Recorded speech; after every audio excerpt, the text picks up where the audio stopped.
I think it might be fair to say that we're going to get this for the rest of the match. I know I'm making a wild prediction here, but I think it's going to be to and fro now because both players have shown that they are really on good form today.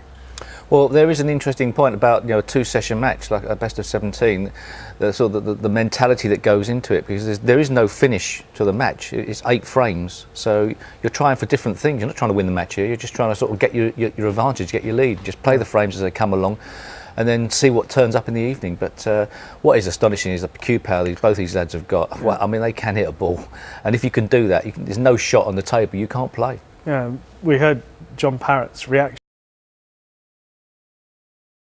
And is it something that you guys look at, having been capable of some tremendous power yourselves, and you still can't? Not me. It's something you're talking about earlier on, having other players' abilities. I'd love to have cue power like that in my career, because I think some of it has to do with the cue you use. You can have a stronger cue that's more capable of doing those sort of things, but it's cue power and the accuracy that he has with it as well is phenomenal. Who else in your or the main players in your era would have had? The obvious one was Jimmy White. The shots he used to play were phenomenal, but I don't think he had the accuracy that Judd's got with these long shots and screw back. It's incredible. Stephen Lee, very, very good screw back player, and of course if you can screw the ball back a long way and you get a lot of power on your shots when you hit low on the ball, it means when you do play those shots you don't have to hit them as hard as another player would. So it is a big advantage if you can really strike the ball firmly and get lots of action on it. But it's been a mystery to me how they do it. I don't know. I'd love to know. It's a bit like sort of watching boxers. You see a boxer, he can punch very hard, but it doesn't seem like he's trying hard. And then another boxer would look like he's giving it everything, but he can't really punch hard at all. It's a natural instinct, and it's very hard to teach it. And Judd's got it in abundance, and he leads 3-2 now against Neil. Yes, talking about the older generation, there was probably only Bill Werbeneck and Neil Folds. John Spencer developed the screw shot first of all with the older balls, but of the slightly more modern day players, the late great Bill Werbeneck, boy, he could screw a ball back. Yes, so we'll throw another one into the ring there. Joe Swale, fantastic, full length of the table.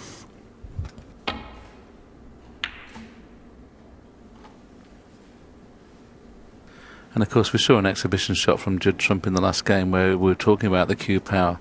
And just watch this now, if he'd only kissed the pink, he would have actually got on that red. He would have come off the cushion and got on the red. This is what he's doing, you see, you've got to hit as low as you dare. And the key thing is, you've got to really follow through. This is obviously from a shorter distance, but we're just showing what happens to the cue ball. And even then you see the cue ball stops for a while, and then when the spin takes the cloth, it suddenly bites and goes back. But I'm sure that young man who was playing that shot couldn't have played the shot that Judd played. That was just a wonderful shot. It's interesting to see Neil Robertson play safety shots. Often he plays off the loose red. I don't know whether he's taking the pot on this time. Yes, it looks like he might be taking it on, but the safety shot off the pack is absolutely straightforward. But it looks like he's taking the pot on. What a shot again. I mean, able to hold it, that was the key there. Able to make that into a shot to nothing.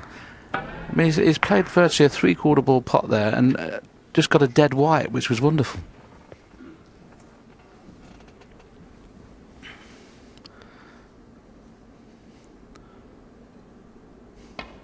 As before, I often say in commentary, you get what you deserve when you play a good shot, and he could get plenty. Just got to hope when playing into the pack here, he gets out onto the black. Will it be top spin or screw back for you here, will he? Well, screw back, you're guaranteed to get down the black, aren't you? Top spin, you're not guaranteed, but didn't get the spin. He was probably worried about actually finishing on the cushion there, John, wasn't he? And that's why he didn't give it. It just looked a natural, didn't it, to screw back? Probably a little bit worried about getting too much on it and finishing on the cushion. I really expected him to score heavily there.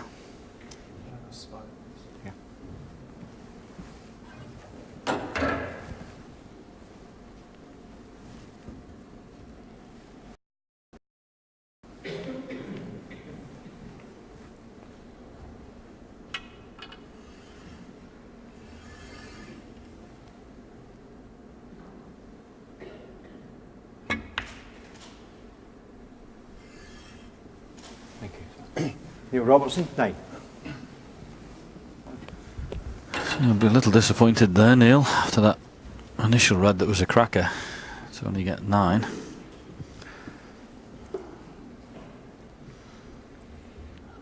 Judd looking to see in the balk area whether he can just cover that red that's in the centre to the right of the blue with the yellow ball when he skims off the side of these reds.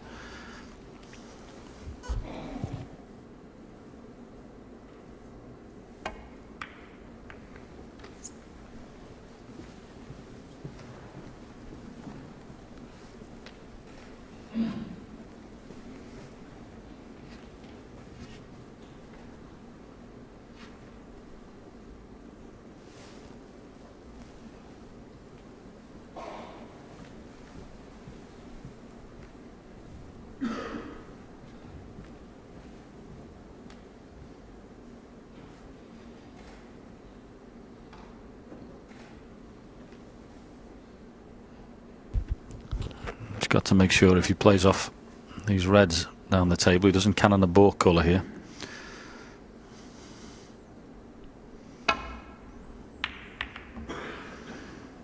Got to miss the yellow. Oh, Good call, John. Yeah, those ball colours have always been there, and then it's amazing how many times you hit them. The key there, as John said, he just was finding the baulk cushion. He hasn't done that.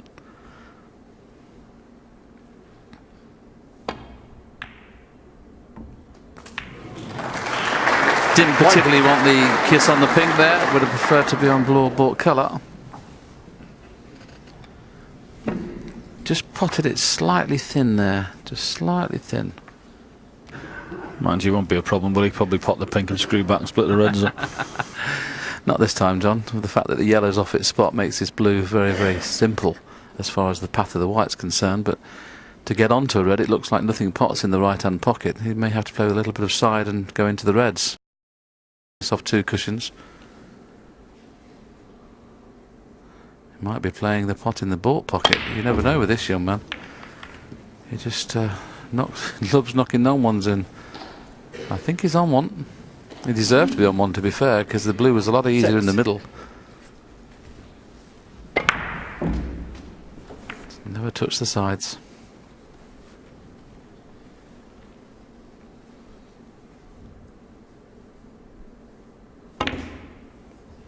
Seven. Seems to be getting bad contacts at the moment, or he feels he is. Just slightly deaden the white there. I think in fairness, when you're queuing down on it, it's always going to bounce, John, isn't it? And you're not necessarily going to get the spin you required, but once again the yellow's off its spot. What's the cue ball? Going to be going straight over the yellow spot. Couldn't have played that, obviously, if the yellow was on its spot, so it made it a lot easier. 12.